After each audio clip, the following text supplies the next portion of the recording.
Kisah hari ini adalah tentang seorang anak laki-laki bernama Yukio, yang sejak kecil memiliki kekuatan naga air, tetapi dia sama sekali tidak mengetahuinya. Cerita ini dimulai dari masa yang sangat lampau, di mana diceritakan bahwa di tengah lautan terdapat 4 pulau. 3 di antaranya dihuni oleh manusia, sementara 1 pulau lainnya menjadi tempat tinggal 2 naga, yaitu naga api dan naga air. Tugas naga air adalah memberi kehidupan, sedangkan naga api mengambil kehidupan. Mereka bukan makhluk jahat, tetapi itulah tugas mereka. Namun, seiring waktu, naga air mulai melemah, sehingga kekuatan naga api semakin bertambah. Bahkan, naga api kehilangan kendali atas dirinya sendiri dan mulai menghancurkan manusia yang tinggal di 3 pulau lainnya. Populasi manusia di dunia ini pun menurun dengan sangat cepat. Melihat situasi ini, seorang pria bernama Genda F maju dan mengorbankan dirinya untuk membangkitkan kekuatan sejati naga air. Setelah itu, kekuatan naga air pulih, dan secara perlahan semuanya kembali normal. Bertahun-tahun setelah cerita tersebut, kisah baru dimulai.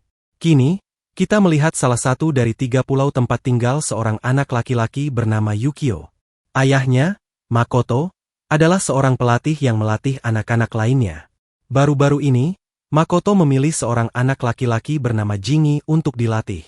Jingi sangat dekat dengan Yukio, dan mereka seperti saudara. Yukio yang lebih muda sering dijaga oleh Jingi. Suatu hari, saat mereka sedang bermain, Jingi memegang tangan Yukio. Tiba-tiba, tangan Yukio berubah sepenuhnya menjadi air, dan air tersebut perlahan berkumpul di sekitar Jingi, membentuk sebuah bola. Jingi sangat terkejut karena tidak memahami apa yang terjadi. Namun, Makoto segera datang dan menggunakan teknik domain ekspansion untuk menetralkan kekuatan air Yukio.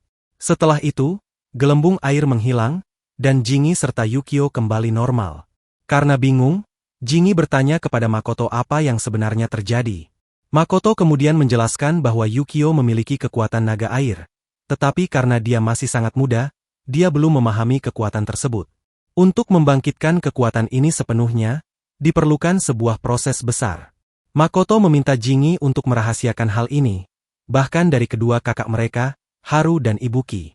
Jingi pun setuju untuk menjaga rahasia tersebut. Saat mereka kembali, Jingi bertanya kepada Makoto bahwa Yukio terlihat terlalu muda untuk menjadi seorang naga air. Makoto menjelaskan bahwa ketika Yukio tumbuh dewasa, kekuatannya akan mulai berkembang. Namun, agar dia benar-benar menjadi naga air, diperlukan ritual khusus, yang melibatkan pengorbanan diri Makoto. Makoto menyatakan bahwa dia siap mengorbankan dirinya demi melindungi umat manusia dan kebaikan bersama. Dia juga meminta Jingi untuk selalu menjaga dan melindungi Yukio. Di adegan berikutnya, kita melihat Haru dan Ibuki yang sedang menghadapi makhluk menyerupai monster. Setelah menyelesaikan tugas mereka, mereka berdua kembali ke rumah. Mereka ingin menjadi kuat seperti Makoto, sehingga mereka memilih Makoto sebagai guru mereka. Mereka semua sangat akrab satu sama lain, dan hubungan mereka dengan orang-orang di sekitar juga sangat baik. Mereka hidup bersama seperti keluarga. Bahkan mereka memiliki hubungan baik dengan wali kota pulau tersebut. Pemilik tanah mereka, Momoko, juga dekat dengan mereka, dan dia dianggap sebagai bagian dari keluarga. Suatu hari, Haru dan Yabu bertengkar tentang guru mereka. Momoko tiba dan menegur mereka, mengatakan bahwa mereka tidak boleh bertengkar di depan Yukio, karena itu akan memberikan kesan buruk padanya. Setelah itu, mereka berhenti bertengkar. Di adegan berikutnya, mereka sedang berlatih ketika Jingi datang dan menyarankan mereka untuk beristirahat. Namun, mereka malah menyuruh Jingi untuk ikut berlatih agar dia juga menjadi kuat. Mereka memuji kekuatan air Jingi. Jingi bercanda bahwa dia istimewa dan tidak perlu berlatih, tetapi Makoto tiba-tiba muncul, menendangnya, dan memperingatkannya agar tidak terlalu percaya diri, karena itu akan menghambat kemajuannya. Jingi merasa tersinggung karena dia hanya bercanda. Haru kemudian berbicara tentang ritual yang dapat membangkitkan roh naga air. Dia ingin melakukan ritual itu pada dirinya sendiri, tetapi Makoto melarangnya, mengatakan bahwa Haru belum siap. Mereka tahu bahwa naga api mulai menjadi marah karena merindukan naga air, dan ini bisa membuatnya kembali ke mode mengamuk. Makoto memperingatkan bahwa naga api mungkin segera berubah menjadi Arama, bentuk binatang buas yang sangat kuat. Haru dan Ibuki sebelumnya mengalahkan binatang buas seperti itu, tetapi jika naga api berubah menjadi Arama, kekuatannya akan jauh lebih besar. Mereka kemudian berdiskusi untuk menyegel pulau keempat tempat naga api tinggal, agar mereka dapat mempersiapkan diri menghadapi ancaman di masa depan. Makoto setuju dengan rencana itu. Namun, Ibuki merasa khawatir bahwa naga api menjadi semakin kuat, dan 5 orang saja mungkin tidak cukup untuk menghentikannya. Meski demikian, dia tidak bisa menentang gurunya dan hanya diam. Tiba-tiba, Momoko datang membawa minuman untuk mereka, dan mereka berhenti membahas topik tersebut. Waktu berlalu dengan cepat.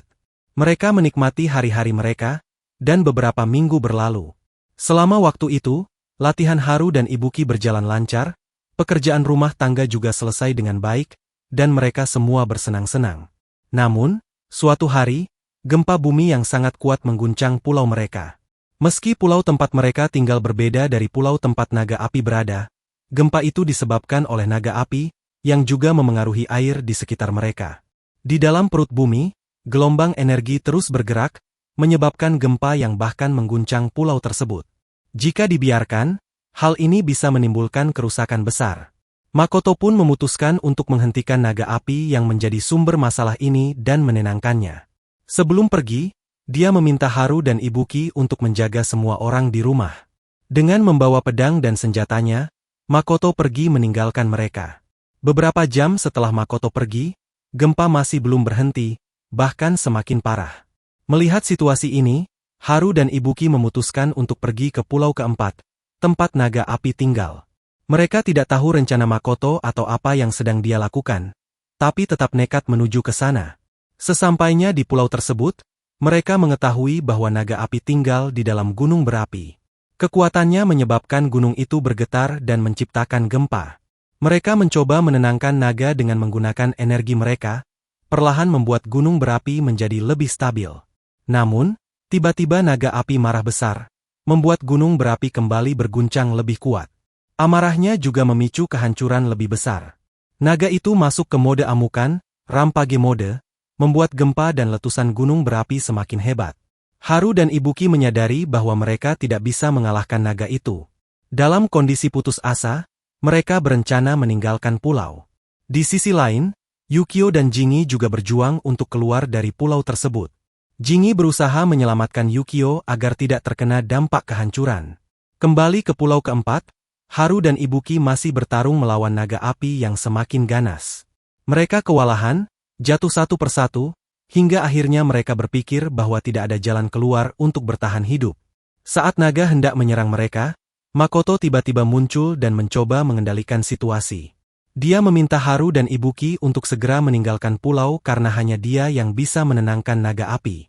Meskipun awalnya enggan, Haru dan Ibuki akhirnya mengikuti perintah Makoto setelah dia menekankan bahwa ini adalah situasi hidup dan mati, dan jika mereka tidak pergi, nyawa banyak orang di pulau lain juga akan terancam. Beberapa saat kemudian, Makoto berhasil menenangkan naga api, tetapi ketika Haru dan Ibuki kembali ke gunung berapi, mereka menemukan tubuh Makoto yang telah tak bernyawa. Dalam adegan selanjutnya, mereka menghadiri pemakaman Makoto. Semua orang memuji keberanian Makoto, meskipun suasana duka menyelimuti mereka. Namun, tiba-tiba seorang pengacara datang membawa surat wasiat Makoto. Dalam surat itu tertulis bahwa Makoto ingin Yukio, yang sebenarnya adalah putranya, pergi ke kota besar untuk melanjutkan pendidikannya. Mendengar ini, Momoko dan yang lainnya terkejut, tidak mengerti mengapa Makoto menginginkan hal tersebut. Dulu dia menginginkannya, tetapi sekarang karena hal itu sudah tertulis, dia harus menyetujuinya. Di adegan berikutnya, kita melihat bahwa pengacara itu sedang membawa Yukio di atas sebuah kapal, sementara Jingi mengawasi dari pulau tersebut. Namun, Jingi tidak memahami apa yang sebenarnya diinginkan oleh tuannya, Makoto. Meski begitu, dia tahu bahwa Yukio sebenarnya adalah seekor naga air, itulah sebabnya Makoto telah merencanakan semuanya dengan sangat hati-hati. Makoto mengirim Yukio ke kota hanya sampai usianya 15 tahun. Setelah itu, Yukio akan kembali ke pulau tersebut. Jingi, yang masih di pulau itu, memikirkan apa yang harus dia lakukan. Saat itu, dia teringat bahwa Makoto pernah menyebutkan sebuah ritual yang bisa mengembalikan Yukio ke wujud aslinya sebagai naga air. Namun, karena Makoto sudah tiada, berarti ritual itu harus dilakukan oleh orang lain. Jingi memutuskan untuk mempelajari ritual itu sendiri, karena dia tidak bisa mempercayakan hal tersebut kepada orang lain. Dia masuk ke kamar Makto dan menemukan banyak buku tua. Dia mulai membaca buku-buku itu secara perlahan dan mendapatkan banyak informasi dari sana. Salah satu informasi yang dia temukan adalah tentang seorang pahlawan legendaris bernama Gandalf yang pernah mengorbankan dirinya demi menyelamatkan naga air. Ritual yang disebutkan Makto ternyata adalah ritual yang sama, di mana orang yang melakukannya harus mengorbankan nyawanya.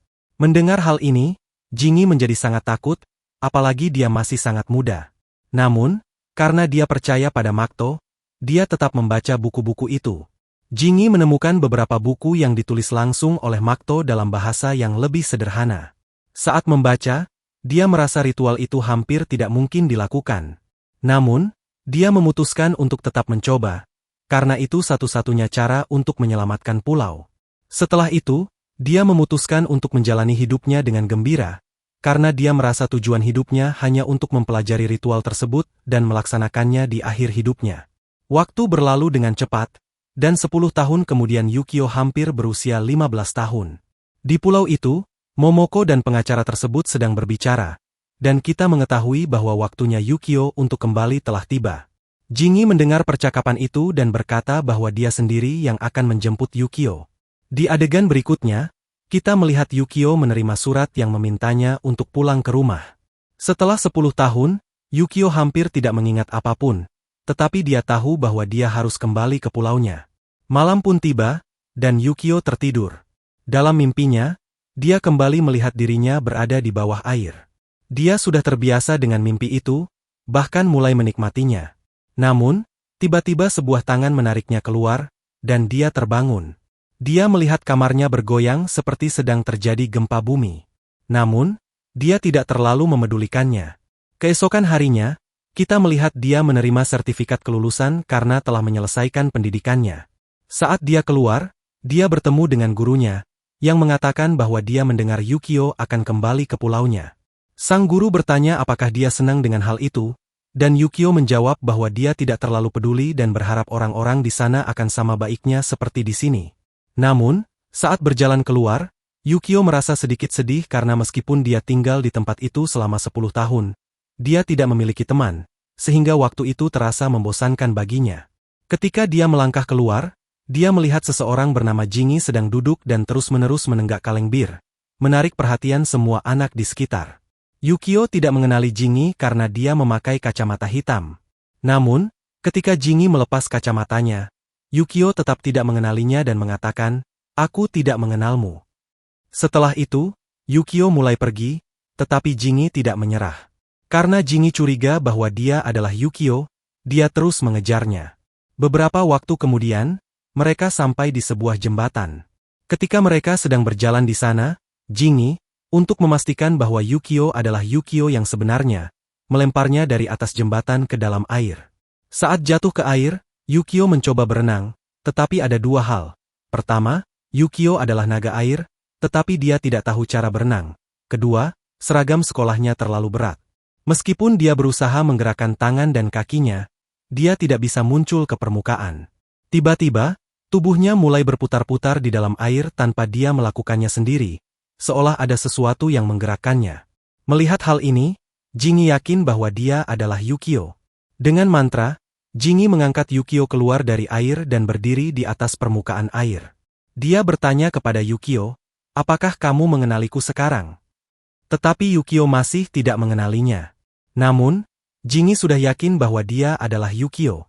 Jingi kemudian membuka sebuah koper, memasukkan Yukio ke dalamnya, dan membawanya langsung ke sebuah kapal yang berada di tengah Samudra Pasifik. Yukio, yang bingung, menyadari bahwa dia telah diculik. Namun, Jingi mengatakan bahwa ini bukan penculikan. Dia menjelaskan bahwa dia ada di sana untuk membawanya kembali ke pulau atas perintah mereka yang mengirim surat kepada Yukio. Di atas kapal, Jingi memberitahu bahwa mereka dulu seperti saudara saat kecil, tetapi Yukio tidak mengingat apapun. Adegan berikutnya menunjukkan mereka tiba di pulau tempat Momu dan wali kota sedang menunggu mereka. Mereka menyambut Yukio, tetapi Yukio mengakui bahwa dia tidak terlalu ingat siapa mereka. Namun, mereka meyakinkannya bahwa dia akan mengingat semuanya perlahan. Kemudian, mereka langsung pulang ke rumah, di mana Jingi menunjukkan foto keluarga Yukio, termasuk ayahnya. Namun Yukio bahkan tidak tahu siapa ayahnya sendiri. Oleh karena itu, keraguan pertama yang muncul dalam benaknya adalah bahwa foto yang dilihatnya mungkin sudah diedit. Di sini, Jingi dan yang lainnya memberitahu Yukio bahwa ayahnya adalah seorang master yang melatih banyak murid dan memiliki kekuatan luar biasa. Mereka juga mengatakan bahwa Yukio memiliki kekuatan serupa yang harus dia kuasai. Namun, bagi Yukio, sulit untuk mempercayai semua itu. Setelah itu, dia bertanya tentang ibunya, tetapi mereka menjelaskan bahwa mereka tidak tahu apa-apa karena ketika Yukio dan ayahnya, yaitu Makto, datang ke tempat itu, mereka hanya berdua. Entah mengapa, tidak ada yang pernah bertanya tentang ibu Yukio. Yukio merasa ini cukup aneh, tetapi dia tidak memiliki pilihan lain selain tetap tinggal di sana. Setelah itu, dia kembali ke kamarnya. Jingi mengikuti Yukio, tetapi dia merasa perilaku Yukio sekarang sedikit berbeda karena sewaktu kecil Yukio tidak pernah begitu pendiam. Jingi mendatangi kamar Yukio untuk bertanya alasannya. Yukio menjelaskan bahwa saat dia berada di daratan utama, ada suatu hari ketika semua murid dibawa ke tempat pemandian air panas. Di sana, anak-anak lain mengejek Yukio. Dia marah, dan begitu dia berteriak, air di sana tiba-tiba terbang ke udara dan mengangkat anak yang mengejeknya. Hal ini selalu terjadi setiap kali dia marah kepada seseorang. Karena itu, untuk mencegah orang lain terluka, Yukio menjauhkan diri dari orang lain. Itulah sebabnya sekarang dia jarang merasakan emosi. Setelah menceritakan hal itu, Yukio menyadari bahwa Jingi tidak terlalu memperhatikan ceritanya. Jingi terlihat bosan dan langsung pergi keluar untuk berjalan-jalan di pulau itu. Di perjalanan, Yukio bertemu dengan makhluk bernama Aratama, yang saat itu sedang berperilaku sangat aneh. Yukio pernah melihat Aratama sebelumnya ketika dia datang ke tempat itu, dan makhluk itu terlihat lucu. Namun, tiba-tiba Aratama jatuh ke air, menyebabkan ledakan, dan dari dalam air muncul makhluk berbentuk seperti ikan dengan topeng, yang terlihat sangat aneh. Makhluk itu hendak menyerang Yukio, tetapi sebelum dia diserang, Jingi muncul, menyelamatkannya, dan membawa Yukio terbang dari tempat itu. Di perjalanan, Jingi menjelaskan bahwa makhluk itu disebut Arat, yang berperilaku sesuai dengan emosi orang di sekitarnya. Kini Arat menunjukkan wujud aslinya, yang sangat mengerikan seperti monster dan menghalangi jalan mereka. Yukio bertanya kepada Jingi apa yang harus mereka lakukan. Jingi mengatakan bahwa Yukio tidak perlu khawatir, lalu menggunakan teknik domain ekspansion untuk menghancurkan Arat. Yukio sangat terkejut melihat itu.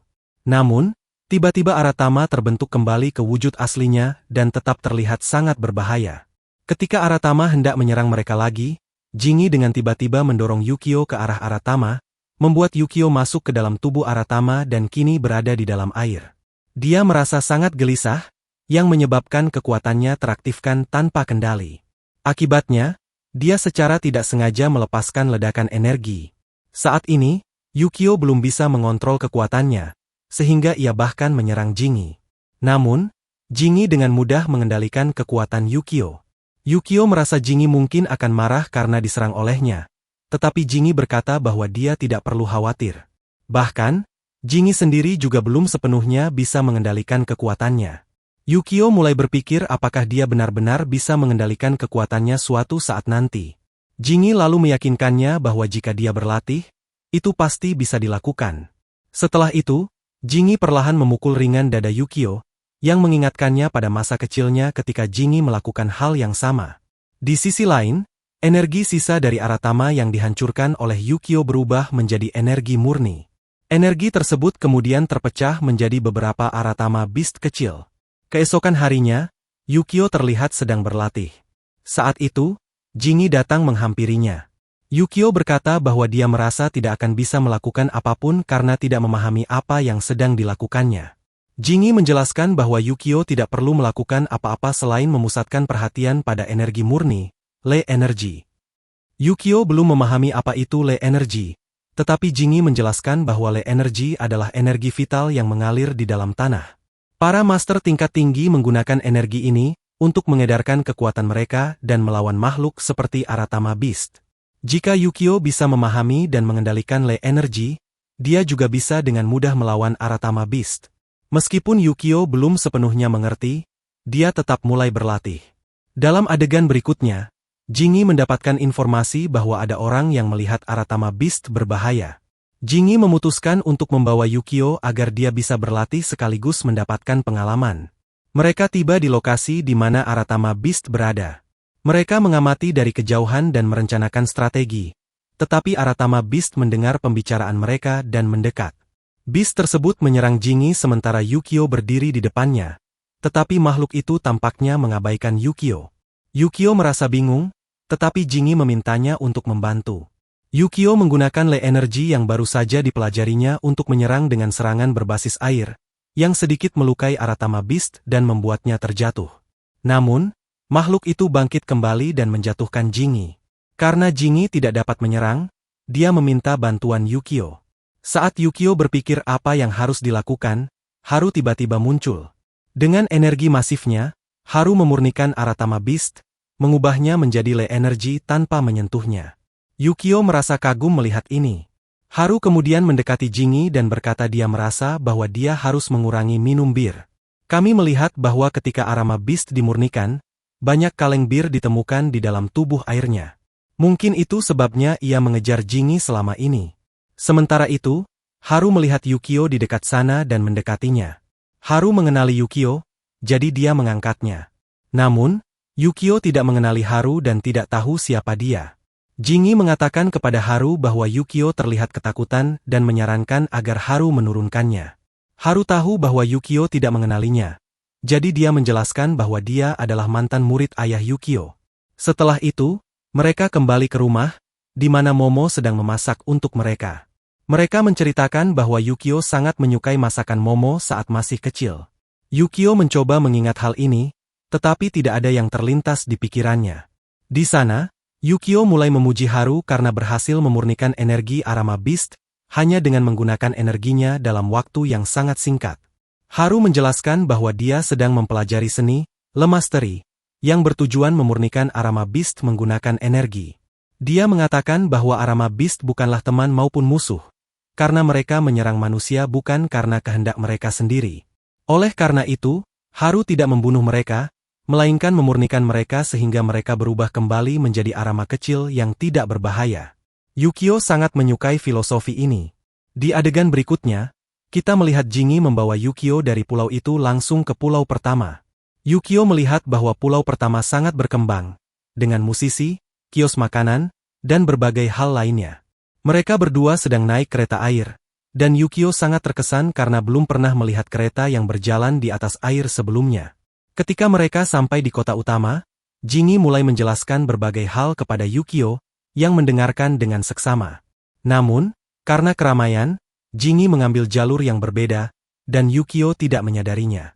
Yukio terus berjalan tanpa menyadari bahwa Jingi telah tersesat. Saat Yukio ingin bertanya sesuatu, dia menyadari bahwa Jingi tidak ada di sisinya. Yukio, yang sudah 10 tahun tidak mengunjungi pulau ini, merasa kesulitan menemukan Jingi. Ketika dia mendengar suara orang-orang berteriak, dia melihat seorang badut yang terkejut karena bola miliknya tiba-tiba melayang di udara. Bola itu kemudian berubah menjadi Aratama Beast, yang membuat semua orang ketakutan. Ketika Aratama Beast hendak menyerang badut itu, Yukio maju untuk menyelamatkannya. Dia tahu bahwa tidak ada orang lain yang bisa melawan Aratama Beast, jadi dia memutuskan untuk bertarung. Namun, sebelum Yukio sempat bertindak, seorang pemuda muncul dan menembak Aratama Beast hingga hancur. Yukio terkejut melihatnya. Ketika dia berbalik, dia menyadari bahwa pemuda itu adalah Yabuki. Yabuki juga mengenali Yukio dan mengatakan bahwa dia senang bertemu dengannya. Namun, Yukio tidak mengenali Yabuki pada awalnya, tetapi akhirnya mereka mulai berbicara bersama. Saat berjalan, Ibuki memberitahu Yukio bahwa dia juga adalah mantan murid ayahnya. Dia juga mengatakan bahwa dia mendengar banyak orang berbicara tentang Yukio, dan mereka semua mengatakan bahwa Yukio sangat berbeda dari ayahnya. Yukio merasa bingung dengan hal ini. Dia sedang merenungkan bahwa metode Haru dalam memurnikan Aratama Beast berbeda dari metode Ibuki. Akhirnya, mereka sampai di gedung tempat Ibuki tinggal dan bekerja. Ibuki mengundang Yukio untuk masuk ke dalam. Ketika Yukio masuk, dia melihat Jingi di sana, yang membuatnya terkejut. Ada seseorang lagi di sana. Yukio langsung bertanya kepada Jingi mengapa dia meninggalkannya di pulau itu. Namun, Jingi tidak banyak menjelaskan. Saat mereka duduk, Yukio berbicara dengan Ibuki tentang Haru. Dia mengatakan bahwa Haru memurnikan Arata Beast, sementara Ibuki langsung menggunakan senjata untuk menghabisinya. Ibuki menjawab bahwa keduanya adalah metode untuk mengendalikan Arata Beast, tetapi Yukio menyarankan bahwa memurnikannya dengan energi kehidupan adalah cara yang lebih damai. Ibuki setuju, tetapi dia menambahkan bahwa jika metode itu digunakan, Beast tersebut bisa kembali menjadi jahat beberapa tahun kemudian. Selain itu, banyak turis datang ke pulau ini, dan mereka takut dengan hal-hal seperti Arata Beast. Oleh karena itu, dia memilih untuk membasmi mereka secara permanen agar tidak kembali lagi. Namun, Yukio merasa cara ini tidak benar dan lebih menyukai pendekatan Haru. Sementara itu, Ibuki tetap yakin bahwa metodenya adalah yang terbaik. Pada saat itu, seorang gadis yang ternyata adalah murid Ibuki datang dan memberitahu mereka bahwa tubuh asli Arata telah ditemukan. Mendengar hal ini, Yukio terkejut. Dia mengatakan bahwa mereka sudah mengalahkan Arata Beast itu sebelumnya. Namun, Ibuki menjelaskan bahwa yang mereka lawan bukanlah Arata yang asli. Arata asli berada di tempat lain dan menggunakan kekuatannya untuk mengendalikan Arata kecil dan mengubah mereka menjadi Beast. Setelah ini, Ibuki bersiap untuk pergi tetapi mengatakan kepada Yukio bahwa dia bisa datang kapan saja jika dia ingin kembali. Setelah Ibuki pergi, Yukio dan Jingi mulai meninggalkan pulau. Dalam perjalanan, Yukio bertanya kepada Jingi tentang perusahaan Ibuki. Jingi menjelaskan bahwa mereka bertugas membasmi Arata Beast untuk melindungi para turis. Yukio bertanya apakah Jingi menyukai pekerjaan Ibuki. Jingi menjawab bahwa Ibuki melakukan hal yang benar. Jawaban ini tidak sesuai dengan ekspektasi Yukio karena menurutnya, metode Haru yang tidak membunuh tetapi memurnikan adalah pendekatan yang lebih baik. Namun, Jingi menjelaskan bahwa Arata Beast tidak memperlakukan manusia secara normal. Jika terjadi pertarungan, Beast tersebut tidak akan memurnikan manusia tetapi akan membunuh mereka. Selain itu, jika Beast hanya dimurnikan, mereka bisa kembali lagi dalam beberapa waktu. Jingi juga menambahkan bahwa turisme di pulau ini sangat tinggi, dan energi yang dibawa oleh para turis seringkali membangunkan Arata Beast, yang terjadi hampir setiap hari. Karena alasan ini, perusahaan seperti yang dimiliki Ibuki didirikan. Menurut Jingi, apa yang dilakukan Ibuki adalah hal yang benar. Yukio kemudian bertanya apa pendapat Haru tentang teknik Ibuki ini. Namun, Jingi berkata bahwa teknik mereka berdua tidak saling memengaruhi. Di sini, Jingi juga memperingatkan Yukio untuk tidak membicarakan mereka berdua terlalu banyak satu sama lain. Yukio sedikit terkejut dan bertanya mengapa, karena mereka berdua adalah murid dari ayahnya dan hampir seperti saudara. Namun, Jingi tidak memberikan jawaban yang jelas. Mereka pun mulai berjalan lagi. Tiba-tiba Yukio menyadari bahwa dia melupakan sesuatu di gedung milik Ibuki. Oleh karena itu, dia meminta Jingi untuk melanjutkan perjalanan sementara dia kembali ke gedung tersebut untuk mengambil barangnya. Yukio tidak merasa takut karena dia sudah pernah berkeliling sendirian di pulau ini sebelumnya. Saat berjalan, dia berpikir apakah metode Haru lebih baik atau metode Ibuki. Namun, tiba-tiba tanah mulai bergetar, dan dia mendengar teriakan orang-orang. Yukio segera berlari ke arah suara tersebut dan melihat orang-orang melarikan diri dari seekor Aratama Beast. Di sana, ada seorang anak laki-laki lain yang sebenarnya adalah rekan Ibuki. Dia meminta orang-orang untuk menjauh dari area tersebut. Namun, Aratama Beast tiba-tiba muncul di depan mereka. Yukio bingung harus berbuat apa, tetapi kemudian dia memutuskan untuk menggunakan energinya untuk menyerang makhluk itu. Dia mengingat bahwa Ibuki percaya Aratama Beast tidak pernah berpikir dua kali sebelum melukai siapapun. Oleh karena itu, Yukio merasa bahwa membasmi makhluk itu adalah keputusan yang tepat. Namun, energi Yukio tidak berdampak pada Aratama Beast, yang masih tetap utuh. Saat itu, kelompok Ibuki datang dan mulai menembaki makhluk tersebut. Di tengah situasi itu, Jingi muncul dan meminta Yukio untuk pergi dari sana karena Aratama Beast sangat kuat. Jingi juga mengatakan bahwa jika kelompok Ibuki tidak bisa membunuh makhluk itu dengan peluru, mereka harus memikirkan rencana lain. Tak lama kemudian, Ibuki dan murid-muridnya tiba. Ibuki menghentikan tembakan dan mulai menggunakan kekuatannya. Tubuhnya perlahan berubah, dan salah satu tangannya sepenuhnya berubah bentuk. Jingi menjelaskan kepada Yukio bahwa Ibuki sedang mencoba menyerap energi Aratama Beast untuk mengalahkannya menggunakan energi yang sama. Setelah tangannya sepenuhnya berubah, Sebuah mata muncul di tangannya. Saat Aratama Beast menyerangnya, Ibuki menangkapnya dan memisahkan bagian-bagian tubuhnya, membunuh makhluk itu. Ibuki kemudian mengambil mata Aratama, memeras darahnya, dan mengonsumsinya.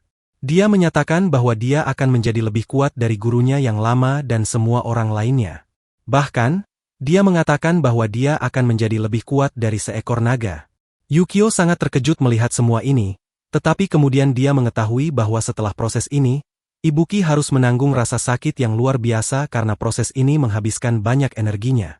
Selain itu, menyerap energi Aratama Beast dan menyempurnakannya adalah tugas yang sangat sulit. Keesokan harinya, mereka tiba di pulau ketiga, tempat Haru dan murid-muridnya tinggal. Pulau ini sebagian besar terdiri dari hutan belantara. Karena alasan ini, Jingi tidak suka datang ke tempat itu sama sekali. Di sana tidak ada wifi, juga tidak ada gadis untuk diajak bicara. Namun, kali ini dia datang karena Yukio memintanya. Yukio ingin Jingi bertemu dengan Haru dan berteman dengan para murid Haru. Saat itu, dua murid Haru datang. Jingi sebenarnya tidak menyukai mereka berdua, dan mereka juga tidak menyukai Jingi karena sifat dan karakter Jingi yang tidak sesuai dengan mereka. Saat itu, mereka membawa Yukio untuk menunjukkan area sekitar.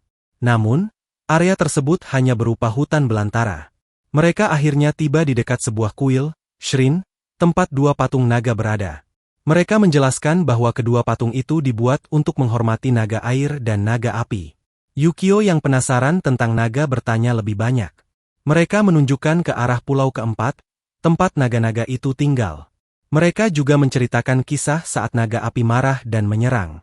Dalam kisah itu, ayah Yukio mengorbankan nyawanya untuk menghentikan serangan tersebut. Yukio kemudian mengingat perkataan Ibuki bahwa dia akan menjadi lebih kuat daripada naga. Dia menyadari bahwa Ibuki pasti berbicara tentang naga api. Namun, Yukio merasa aneh karena dia tidak ingat apapun tentang tragedi besar itu. Padahal dia seharusnya memiliki memori jika benar-benar ada di sana. Ketika dia mencoba mengingat, dia hanya melihat bayangan air. Saat Yukio hendak melangkah maju, dia melihat Jingi berbicara kepada dua murid Haru. Jingi mengeluhkan bahwa di sana tidak ada bir, lalu mengajak mereka minum bersamanya. Pada saat itu, Haru tiba dan mengetahui bahwa Yukio datang untuk menemuinya. Haru membawa Yukio ke rumahnya. Saat mereka duduk, Haru bertanya apa yang sebenarnya ingin dibicarakan Yukio. Yukio menjelaskan bahwa baru-baru ini dia pergi ke pulau pertama dan bertemu dengan Ibuki. Awalnya, Haru tidak ingin berbicara tentang Ibuki, tetapi karena Yukio bersikeras, dia mendengarkan. Yukio menceritakan bagaimana dia melihat Ibuki membunuh seekor Ratma dengan pistol. Dia ingin tahu pendapat Haru tentang hal itu. Haru menjawab bahwa dia tidak terlalu memikirkannya dan tidak peduli dengan metode Ibuki. Haru kemudian menjelaskan bahwa dia menggunakan energi, Lei. Dia bertanya kepada Yukio apakah Yukio tahu tentang energi itu. Yukio menjawab bahwa dia hanya tahu sedikit, dan itu pun dari penjelasan Jingi. Mendengar itu, Haru tertawa dan mengajak Yukio ke sebuah gerbang di pulau ketiga untuk merasakan energi, Lei. Yukio sangat menyukai pengalaman itu. Haru menjelaskan bahwa jika Yukio menjelajahi bagian terdalam dari samudra dalam dirinya, dia akan menemukan energi, Lei, yang bisa digunakan untuk memurnikan makhluk, Arama Beast. Setelah dimurnikan, makhluk-makhluk itu digabungkan kembali dengan energi, Lei, dan dikirim kembali ke tempat asal mereka. Ketika Yukio mencoba melakukannya, dia benar-benar bisa merasakan energi, Lei. Dia sedang melakukannya, tetapi tiba-tiba Haru menghentikannya dan berkata bahwa jika kamu melakukannya terlalu lama di awal, itu bisa menyakitimu. Selain itu, jika kamu terlalu dalam masuk ke energi penyembuhanmu, akan sangat sulit untuk kembali. Yu memahami apa yang Haru katakan, tetapi dia sangat menikmatinya. Saat itu Haru menjelaskan bahwa, Araata, biasanya tidak berbahaya. Mereka hanya menjadi berbahaya jika mereka kehilangan kendali atas kekuatan mereka, atau menerima terlalu banyak energi. Oleh karena itu, tugas Haru adalah memurnikan mereka dan mengirim mereka kembali ke tempat asal mereka, sehingga mereka bisa kembali normal seperti sebelumnya. Di sini, Yu juga berbicara tentang Ibuki. Dia mengatakan bahwa tangan Ibuki telah sepenuhnya berubah setelah dia menyerap dan meminum darah dari mata Beast, Aratama. Namun, Haru sudah tahu tentang hal ini. Dia berkata bahwa Ibuki melakukannya untuk membuat dirinya lebih kuat, tetapi akibatnya, Ibuki juga akan berubah menjadi Beast Aratama. Mendengar ini, Yu terkejut dan bertanya mengapa Ibuki melakukan itu hanya demi kekuatan. Kemudian, adegan berubah, dan kita melihat Yu sedang berlatih merasakan energi miliknya. Saat dia mulai memahami energinya, dia belum bisa mengendalikannya. Jing, yang sedang duduk di dekatnya, memperhatikan semua ini. Yu mencoba mengendalikan energinya, tetapi tiba-tiba terjadi gempa ringan, yang menyebabkan Yu terjatuh. Keesokan harinya, terjadi lagi gempa ringan. Setelah itu, Jing mengatakan kepada Yu bahwa mereka harus pergi. Jing membawanya ke makam ayahnya. Di sana, Jing sedang meminum alkohol sambil menghormati dan berdoa untuk Makoto, ayah Yu. Yu tidak mengerti mengapa dia melakukannya. Kemudian, 3 orang lainnya datang untuk memberikan penghormatan dan berdoa untuk Makoto. Yu bertanya mengapa mereka melakukan itu. Ketiganya meminta Jing untuk menceritakan kisah lengkapnya kepada Yu. Jing menjelaskan bahwa 10 tahun yang lalu, gempa bumi yang sangat berbahaya terjadi. Gempa itu disebabkan oleh kemarahan naga api. Kemarahannya sangat mengerikan sehingga ketiga pulau lainnya hampir tenggelam ke laut. Namun, selama 10 tahun terakhir, pulau-pulau itu tetap utuh karena Makoto, ayah Yu, mengorbankan dirinya untuk menyelamatkan semuanya. Oleh karena itu, mereka datang ke sini untuk berdoa agar Makoto terus melindungi pulau-pulau mereka. Setelah itu, Yu juga duduk di depan makam ayahnya dan berdoa. Beberapa saat kemudian, mereka melihat Ibara. Ibara adalah gadis yang sebenarnya murid dari Ibuki. Dia juga datang untuk mengunjungi makam orang tuanya. Saat dia pergi, Jing mengundangnya untuk minum, tetapi Ibara tidak terlalu peduli dan langsung pergi. Ketika Yu mendekati makam orang tua Ibara, dia melihat gantungan kunci milik Ibara tergeletak di sana. Yu memutuskan untuk mengembalikan gantungan itu kepadanya. Di adegan berikutnya, mereka sampai di pulau pertama. Yu meminta maaf kepada Jing karena telah memaksanya datang ke sini. Tetapi Jing berkata bahwa tidak masalah karena dia menyukai pulau pertama. Mereka tiba di gedung tempat Ibuki bekerja dan bertemu dengan Ibuki, tetapi kemudian mereka melanjutkan perjalanan dan bertemu dengan seorang pria yang sebelumnya terlihat pada insiden Aratama. Nama pria ini adalah Makito. Dia menyambut Yukio dan Jinji. Mereka memberitahunya bahwa mereka memiliki gantungan kunci milik Ibara dan meminta Makito untuk mengembalikannya. Namun, Makito menyarankan agar mereka sendiri yang memberikan gantungan kunci itu kepada Ibara. Setelah itu, Makito memanggil Ibara ke tempat tersebut, dan Yukio memberikan gantungan kunci itu kepada Ibara. Yukio hendak berbicara sesuatu kepada Ibara, tetapi tiba-tiba terjadi gempa bumi. Mereka menyadari bahwa pasti ada Aratama Beast yang muncul di pulau itu. Jinji segera berkata bahwa itu adalah Fire Aratama. Mendengar ini, Ibara langsung berlari untuk menghadapi Aratama Beast itu. Dalam cerita, juga dijelaskan bahwa Ibara sangat marah saat mendengar tentang Fire Aratama karena orang tuanya tewas akibat Fire Aratama. Yukio dan Jinji memutuskan untuk membantu Ibara, sementara Makito memberitahu Ibuki agar dia juga bisa tiba di tempat itu pada waktu yang tepat. Di sisi lain, kita melihat Ibuki sedang berbicara dengan seseorang tentang bahaya besar yang hampir terjadi pada insiden sebelumnya di pulau tersebut. Ibuki merasa mereka harus bersiap untuk evakuasi, karena dia percaya bahwa ancaman besar akan segera muncul di pulau itu. Saat itu, Ibuki menerima telepon dari Makito, yang memberitahunya bahwa Fire Aratama telah muncul di kota. Setelah mendengar itu, Ibuki segera pergi ke lokasi kejadian. Di adegan berikutnya, Yukio dan Jinji terlihat mengejar Aratama. Dalam perjalanan, mereka melihat beberapa rumah yang terbakar, di mana penduduknya masih terjebak. Jinji memutuskan untuk menyelamatkan mereka dan meminta Yukio untuk maju menghentikan Ibara. Yukio pun melanjutkan perjalanan, sementara di sisi lain, Ibara telah tiba di dekat Fire Aratama. Aratama itu tampak sangat berbahaya, tetapi Ibara tidak menyerah. Dia langsung menyerang Aratama tersebut. Saat bertarung, Ibara teringat kenangan hari ketika orang tuanya tewas. Hal ini membuatnya semakin termotivasi untuk menyerang Aratama itu. Namun, Aratama tersebut memblokir semua serangannya dan kemudian menyerang balik dengan energi besar yang masif. Ibara tidak mampu menghindar dari serangan tersebut, tetapi tiba-tiba Yukio muncul dan menciptakan perisai air yang menghentikan serangan Aratama. Saat itu, Ibara melihat bayangan Ibuki dalam diri Yukio. Dia teringat saat kematian orang tuanya, Ketika Ibuki datang untuk menyelamatkan mereka, meskipun terlambat sehingga tidak bisa menyelamatkan orang tua Ibara. Kini, Aratama mulai menyerang Yukio, tetapi Yukio menggunakan perisainya untuk menahan serangan itu. Yukio bahkan menyerang balik, tetapi serangan itu tidak memberikan banyak kerusakan pada Aratama. Melihat situasi ini, Yukio meminta Ibara untuk meninggalkan tempat itu. Namun, tiba-tiba dua murid Haru muncul di lokasi kejadian, dan di saat yang sama, Aratama kembali melancarkan serangan yang sangat kuat. Di sana Yukio telah mengarahkan perisainya ke depan, sehingga serangan lawan berhenti. Namun, kita melihat bahwa Yukio sebenarnya tidak hanya menghentikan serangan itu, melainkan memanipulasinya dan mengarahkannya ke arah lain. Hal ini membuat Yukio tidak perlu mengeluarkan terlalu banyak energi. Tetapi dia tahu bahwa dia tidak bisa mengalahkannya dengan mudah.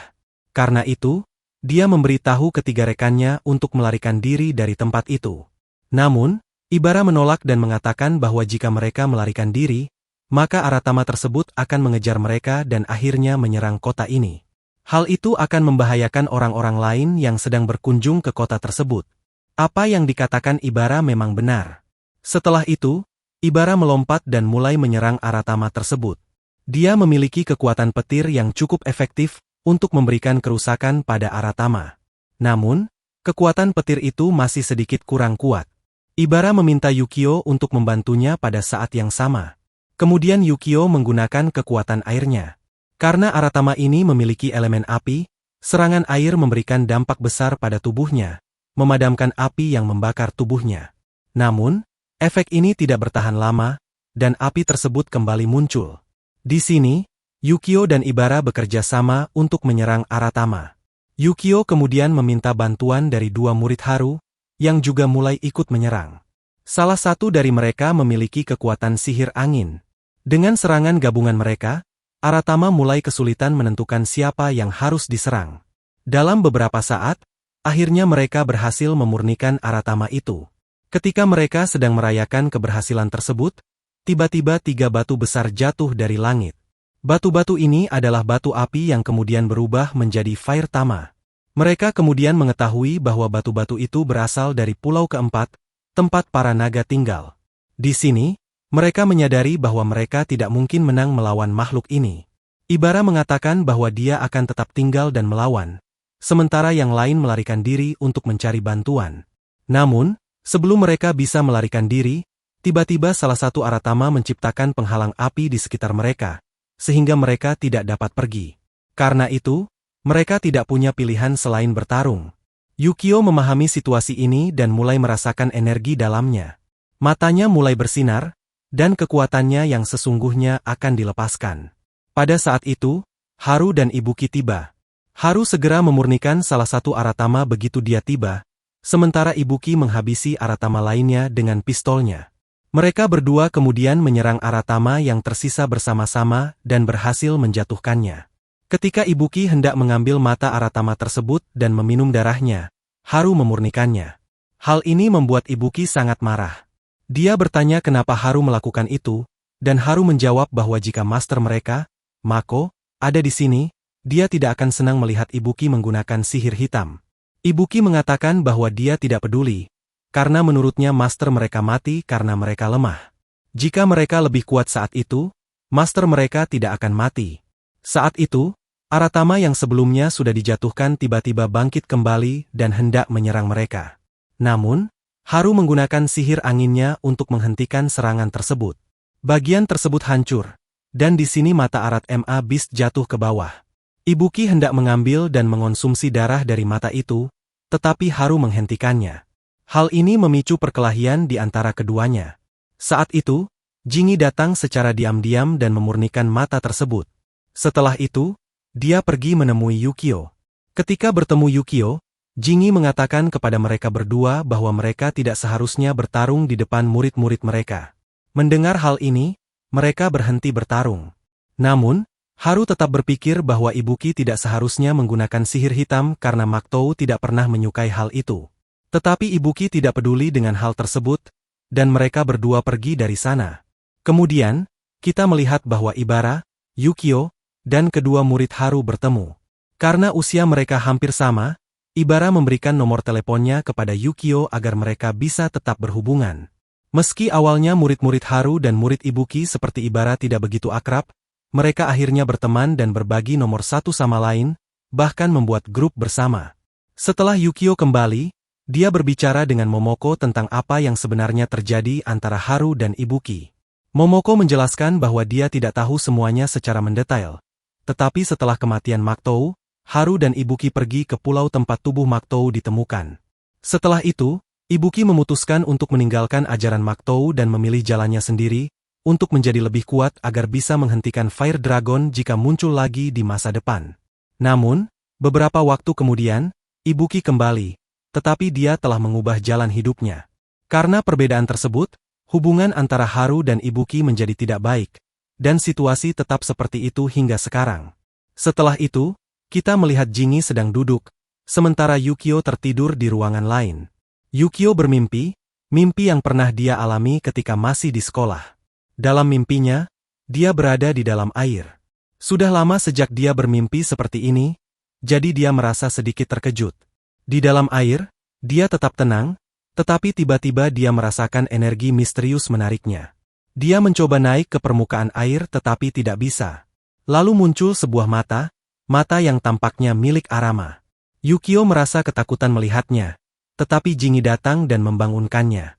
Ketika ditanya apa yang terjadi, Yukio hanya menjawab bahwa itu adalah mimpi biasa. Namun, Jingi memperhatikan bahwa mata Yukio bersinar dengan warna biru muda yang terang. Di saat yang sama, Yukio menerima pesan dari seorang temannya. Temannya mengundang Yukio ke sebuah festival di pulau, festival yang hanya diadakan sekali dalam waktu yang lama. Yukio memberitahu Jingi tentang hal ini, dan Jingi memberinya topeng MA dari Makoto, mengatakan bahwa Yukio harus mengenakan topeng itu karena semua orang di festival diwajibkan memakai topeng. Di adegan berikutnya, Yukio tiba di festival. Di sana, dia bertemu dengan teman-temannya. Namun, tidak lama kemudian, kita melihat gunung berapi di pulau keempat tiba-tiba setelah bangun kembali. Dia menyerang semua orang, membuat mereka ketakutan. Keesokan paginya, semua orang memutuskan untuk meninggalkan pulau itu dan mencari pulau lain yang lebih aman. Saat mereka sedang bersiap untuk pergi, mereka melihat Haru bersama murid-muridnya. Dia bertemu Yukio dan menjelaskan bahwa semua ini adalah kejadian yang sama seperti 10 tahun yang lalu. Yukio terkejut dan bertanya, "Bukankah ayahku telah mengorbankan dirinya untuk menyelamatkan semua orang? Lalu kenapa ini terjadi lagi?" Haru menjelaskan bahwa 15 tahun yang lalu, saat naga api sedang tidur dan naga air melemah, ayah Yukio, Makoto, telah menyuntikkan energi naga api ke dalam tubuh seseorang. Menurut Haru, orang itu adalah Yukio sendiri, tetapi Yukio tidak mempercayainya. Meskipun Haru juga mengakui bahwa dia belum sepenuhnya yakin, dia meminta Yukio untuk meletakkan tangannya di atas tangan Haru. Saat Yukio melakukannya, Haru dapat merasakan energi besar itu dan menyadari bahwa Yukio sebenarnya adalah naga air. Tetapi kekuatannya belum terbangkitkan sepenuhnya. Ini berarti Yukio belum bisa melakukan apapun untuk saat ini. Haru mengatakan bahwa Yukio memiliki dua pilihan.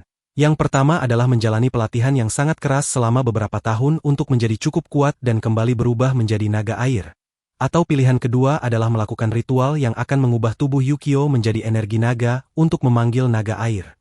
Namun, Haru merasa bahwa pilihan pertama lebih tepat. Jadi dia menyarankan Yukio untuk berlatih. Yukio setuju dengan sepenuh hati.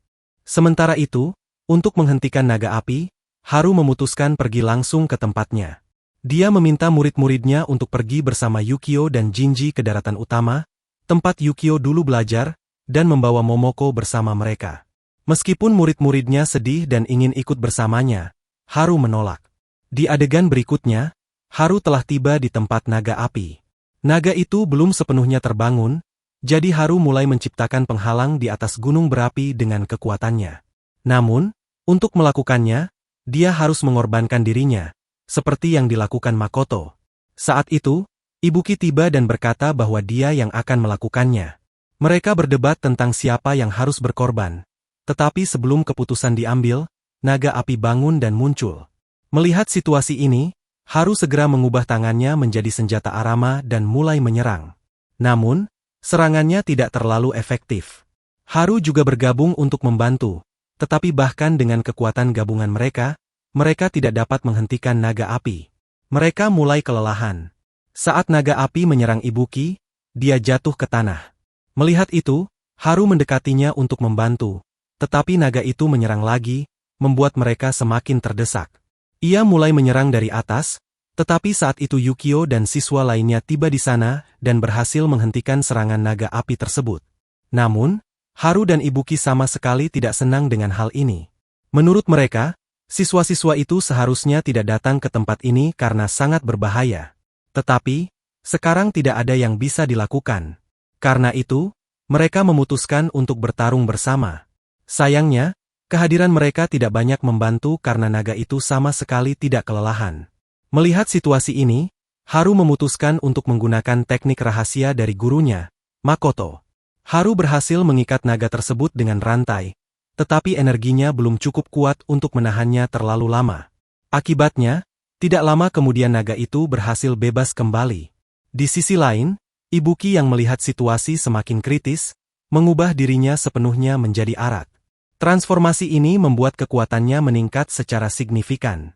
Ia mulai menyerang naga api itu dengan bantuan Haru. Meskipun begitu, naga tersebut tetap tidak mudah dikalahkan. Namun, serangan mereka memberi waktu bagi siswa lain untuk beristirahat. Tiba-tiba, Jinggi muncul di tempat itu dan bertanya kepada Yukio apakah ia ingin kekuatan naga airnya kembali. Yukio mengiyakan, dan Jinggi mengumumkan bahwa ia akan melakukan ritual untuk mengembalikan kekuatan tersebut kepada Yukio. Jinggi sadar bahwa ia akan kehilangan nyawanya karena ritual ini, tetapi ia tidak memberitahu siapapun. Ia mulai melakukan ritual tersebut, yang membawa Yukio dan Jinggi ke dimensi energi roh. Setelah sampai di sana, mereka melihat diri mereka berdiri di atas sebuah batu besar, dengan aliran energi roh yang sangat kuat di bawahnya. Yukio bertanya mengapa mereka tidak melakukan hal ini sejak awal.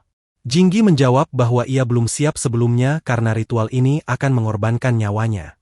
Yukio tidak siap menerima kenyataan itu, tetapi Jinggi meyakinkannya bahwa ini adalah satu-satunya cara untuk menyelamatkan pulau dan semua orang di sana.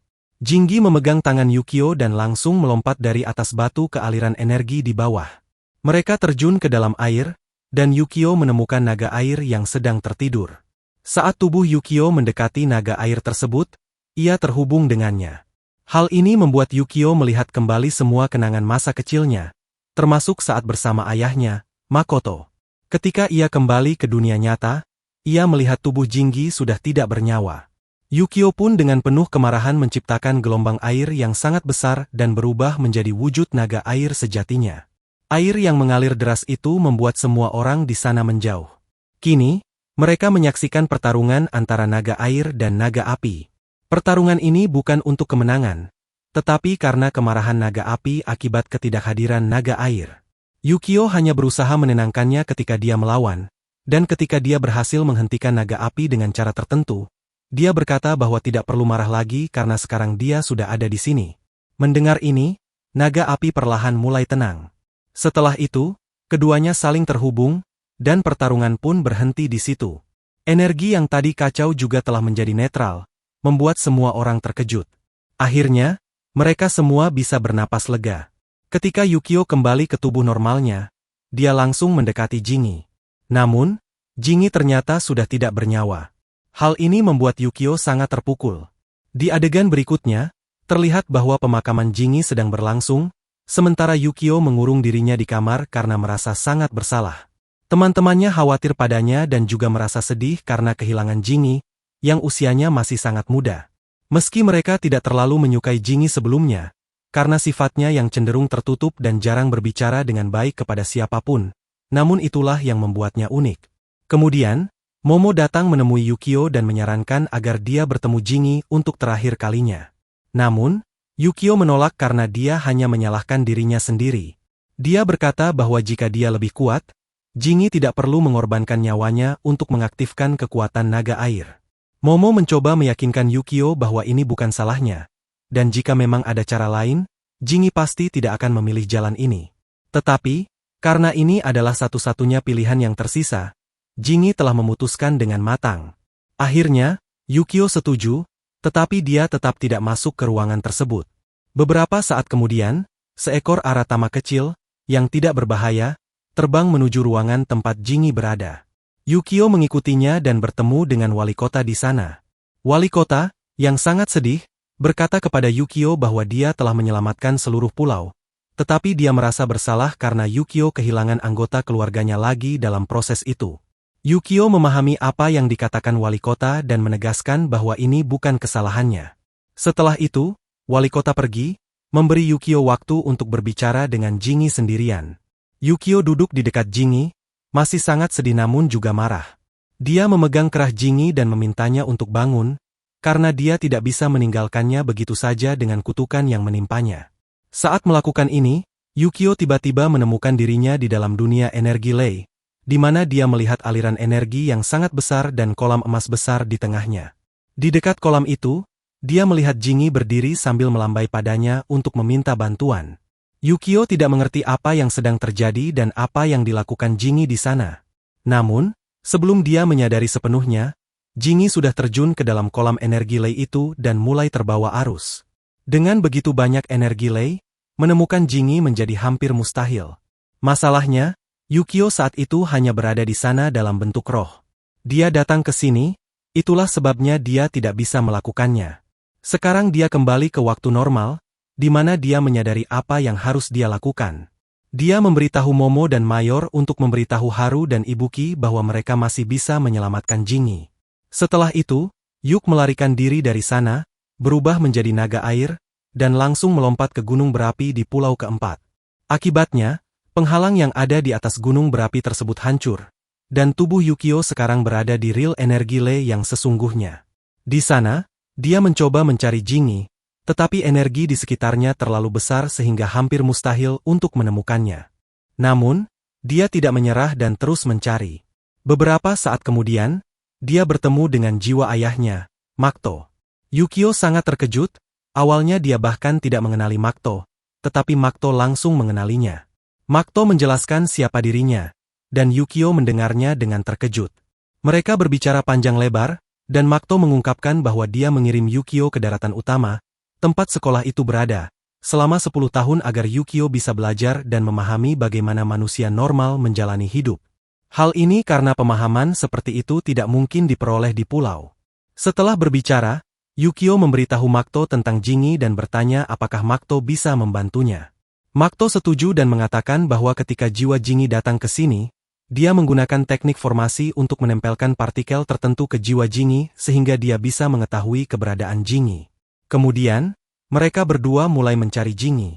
Di perjalanan, Yukio merasa kesakitan, tetapi Makto tidak terganggu sama sekali karena dia telah tinggal di sini selama 10 tahun dan sudah terbiasa dengan Lei energi.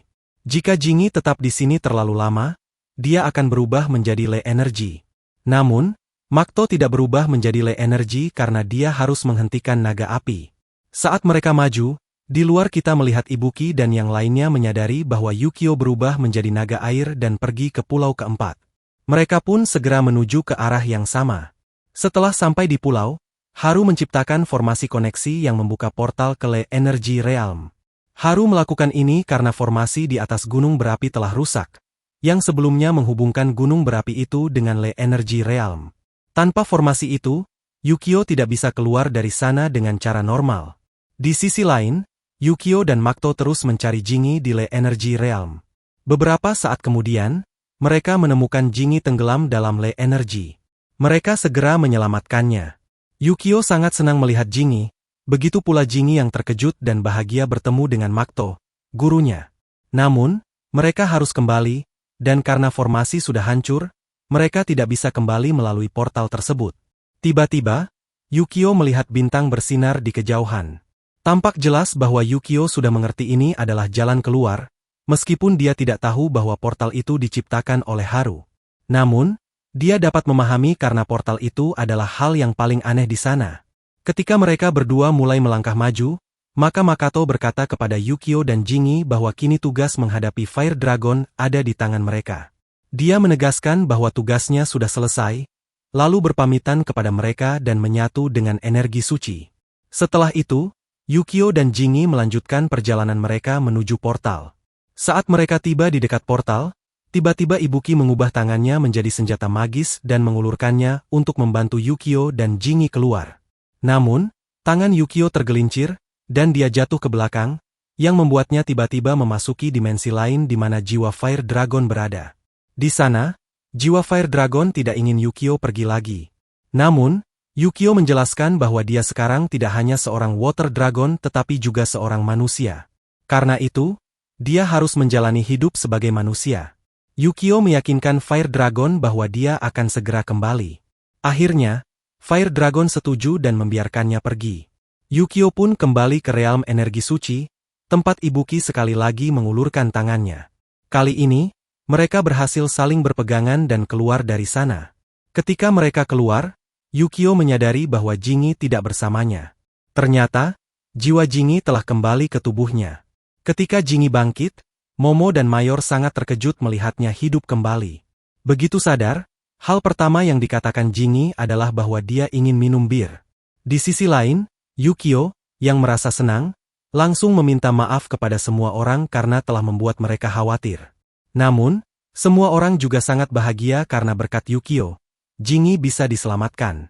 Di momen ini, Haru dan Ibuki menyadari betapa besar kepedulian Yukio dan Jingi terhadap keluarga mereka.